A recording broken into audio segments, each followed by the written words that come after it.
Have you ever noticed that when you're deep into a movie, you can finish a whole bag of popcorn without actually remembering the taste of a single kernel? It's a strange phenomenon. We call it multitasking, but in the world of biology, it's actually a bit of a communication breakdown. When we sit down to eat with a screen on, we aren't just eating alone or with family.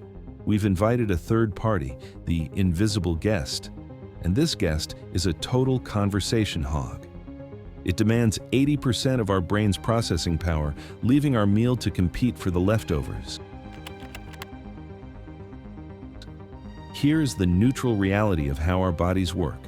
Digestion doesn't start in the stomach, it starts in the brain. It's called the cephalic phase.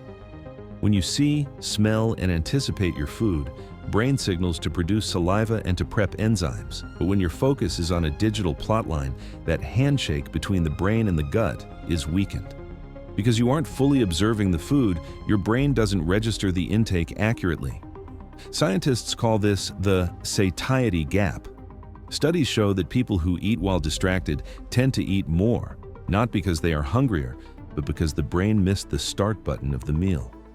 It's like trying to record a show but forgetting to hit play until halfway through. You've consumed the calories, but your brain hasn't checked the box that says, "I've been fed." Then there's the flavor fade. Our taste buds are remarkably sensitive, but they require attention to function at 100%. When you're processing data from a screen, your brain actually dampens the sensory input from your tongue.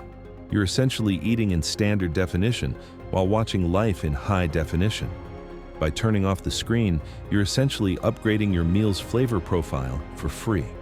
You'll notice the acidity in the dressing, the saltiness of the nuts, the crunch of the greens. You turn a mechanical act into a sensory experience. The goal here isn't to be a monk or to live in total silence. It's just about reclaiming a 20-minute window of your day. When we remove the screen, we give our nervous system a chance to move into rest and digest mode, the state where our body is most efficient at absorbing nutrients. Tonight, try a little experiment. No invisible guest, just you and the plate. You might find that the food tastes better, you feel full sooner, and for the first time all day, your brain actually gets a break from the noise. It's not about missing out on your favorite show. It's about making sure you don't miss out on your own meal. Subscribe to Self-Optimize and improve yourself day by day, and thanks for watching. Have a good day.